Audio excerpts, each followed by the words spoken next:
Seja muito bem-vindo a mais uma aula aqui de história, né? Incluindo para você, veja só, o tema Sociedades Contemporâneas, Capitalismo ou Socialismo.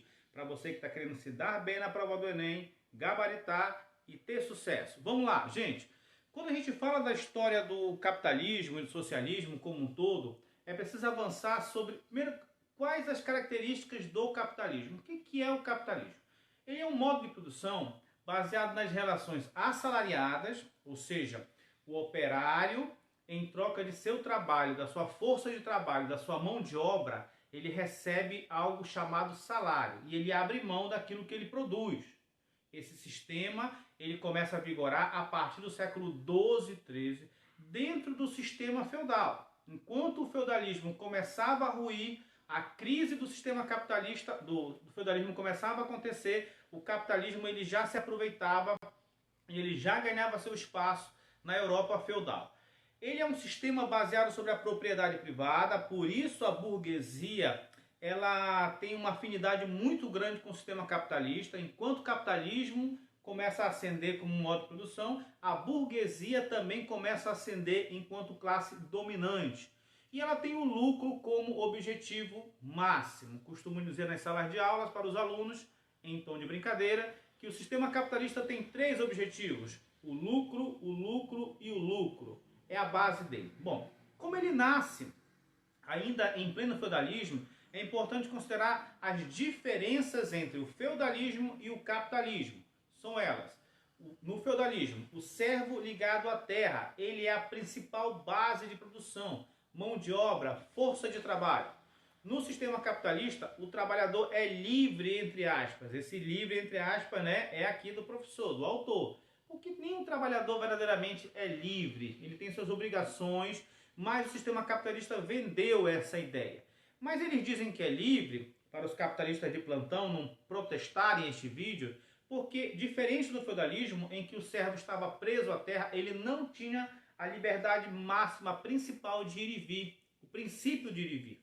O capitalismo tem. O indivíduo ele pode trabalhar hoje numa capital, São Paulo, amanhã em Brasília, depois no Rio de Janeiro, e isso tudo pode servir para ele como a tal liberdade que se fala no capitalismo. No feudalismo, a produção era para as necessidades, no capitalismo, para o lucro.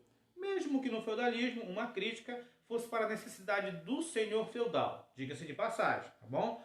No feudalismo, os nobres estavam no poder, e no capitalismo, a burguesia ela vai ascender ao poder tanto economicamente quanto ideologicamente. A gente tem que lembrar Karl Marx que diz que a ideologia dominante é a ideologia da classe dominante. Quem está no poder acaba desenvolvendo essa ideia. Nós temos aí as fases do sistema capitalista, as fases do capitalismo. Nós temos o pré-capitalismo, está aí, do século XI até aproximadamente o século XV. Você tem aí o modo de produção artesanal vigorando. Você tem, persiste o trabalho servil. As vilas estão crescendo, tornando-se cidades, feiras. E aí você vai ter, a partir desse contexto, o chamado capitalismo comercial. É o capitalismo mercantil, no século XV até o século XVIII.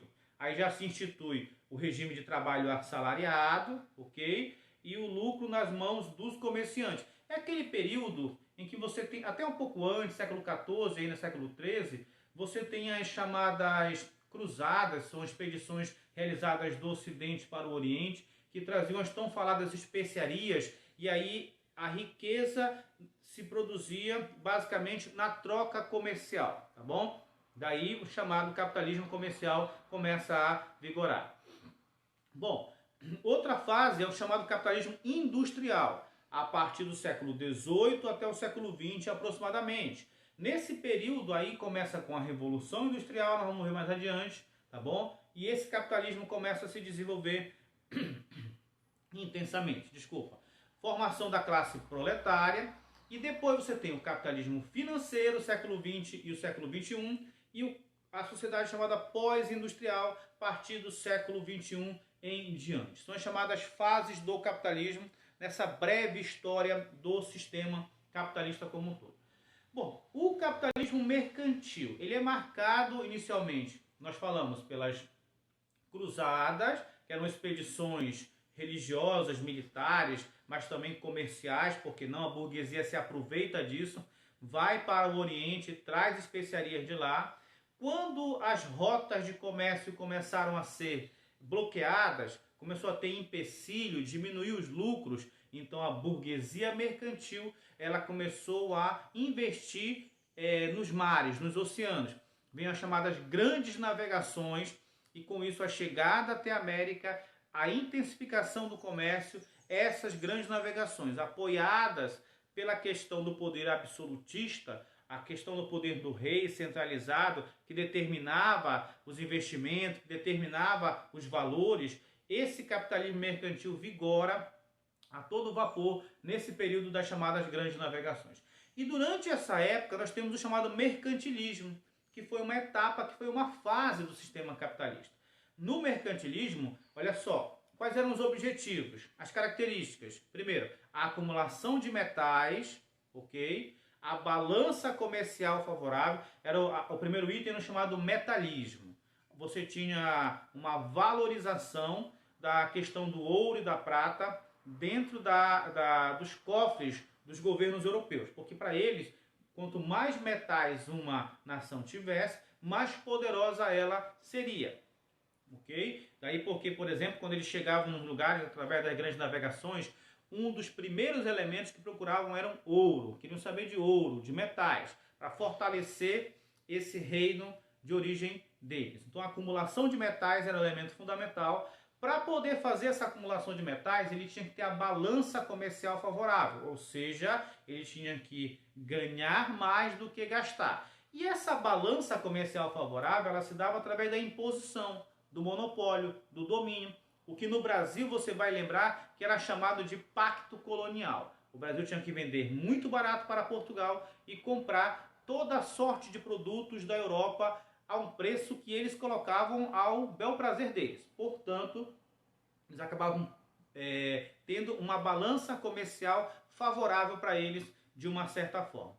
E aí, nesse processo, você tem a figura do estatismo, que é o quê? O Estado controla a economia, um Estado máximo, um Estado que dita regras, preços, moeda, a produção, tudo. Ou seja, fixar os preços e evitar a concorrência. O Estado monopoliza esse elemento. E por último, o chamado monetarismo, que era a figura da moeda, né, circulando na Europa como um todo. Isso determinava tanto a acumulação de metais, a balança comercial favorável e outros elementos também. Não se esquece de dar o like no vídeo, viu? Para poder compartilhar e outras pessoas ter acesso também, ok? Vamos lá, capitalismo mercantil.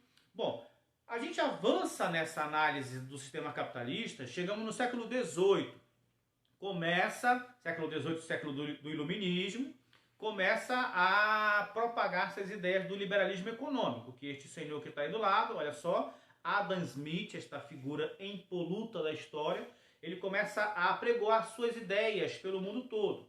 Então, no século XVIII, vai ter início a chamada Revolução Industrial, é o século do Iluminismo, e aí o Adam Smith ele vai divulgar a obra dele chamada A Riqueza das Nações. Na obra do autor Adam Smith, nós vamos ter alguns princípios básicos, que são eles. Primeiro, ele entende que o trabalho é fonte de riqueza, é gerador de riqueza. Vejam a mudança nessa concepção. Na primeira fase, capitalismo mercantil, você tinha ali os metais como base da riqueza de uma nação.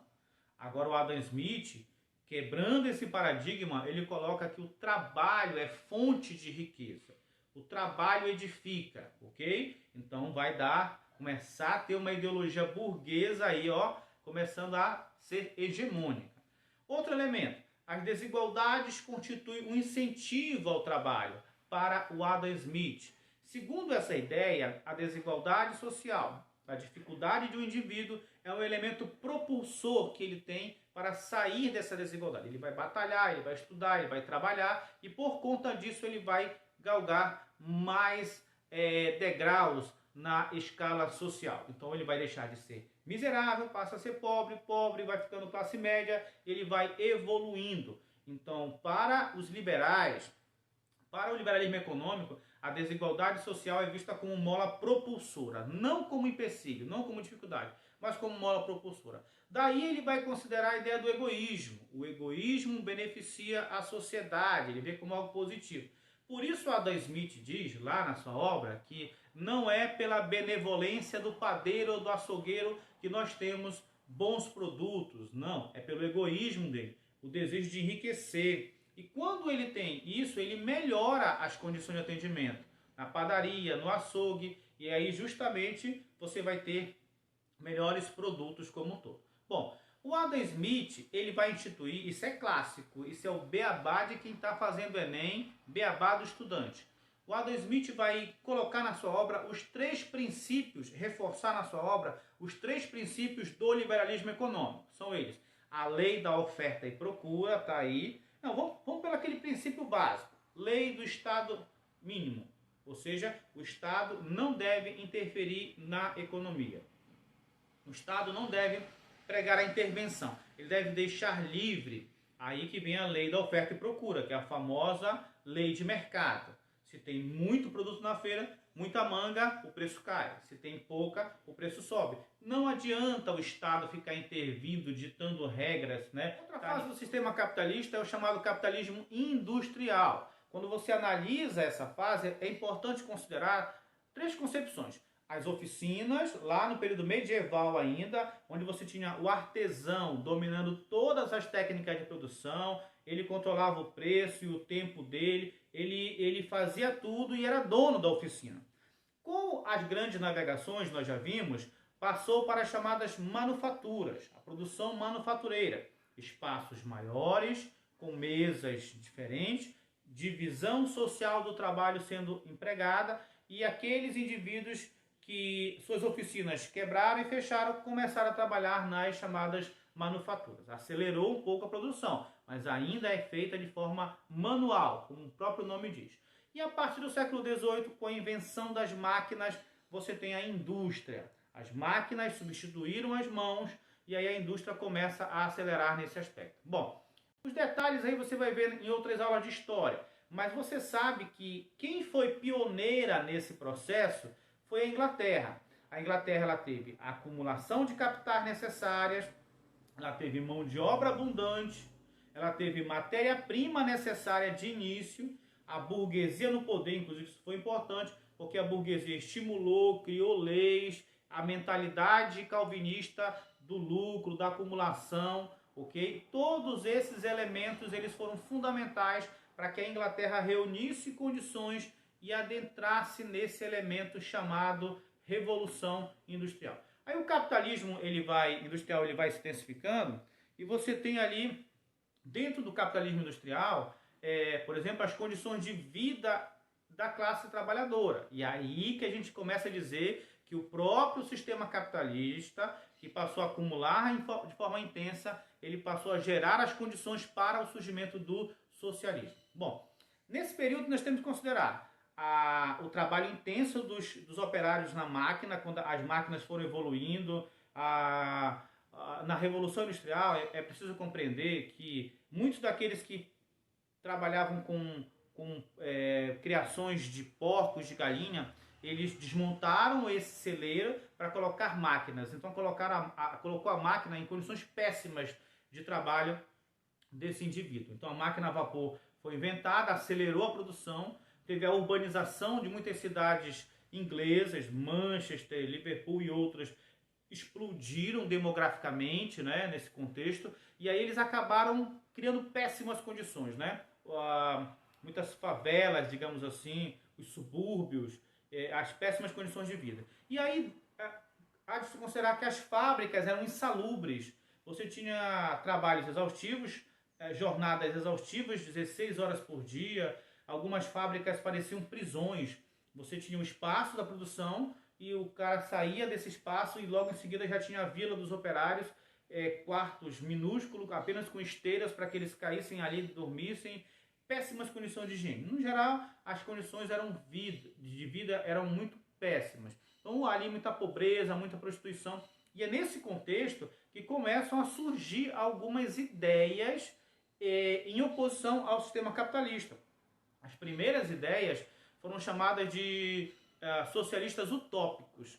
Você tem ali Saint-Simon, Fourier, você tem Robert Owen, como pensadores utópicos pregando uma sociedade um pouco melhor.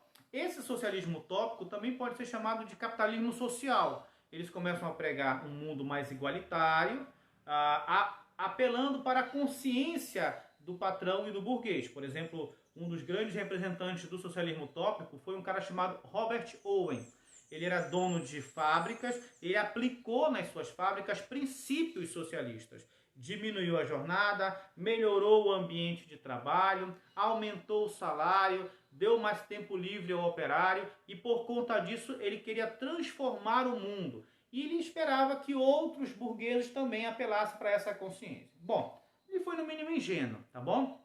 Esses utópicos, por isso foram apelidados de utópicos pelos marxistas, eles acabaram sendo assim mal vistos, né? Sendo considerados ingênuos. Porque para alguns a transformação do mundo capitalista ela só se daria a partir de ações mais concretas e reais. E é aí que entra Karl Marx e sua crítica ao capitalismo. Eu não vou me aprofundar nesse tema, porque aqui no canal tem um vídeo específico sobre mais-valia. Vai aparecer para você aqui o link, vai estar o link aqui na descrição, você pode clicar e aprofundar no conceito de mais-valia.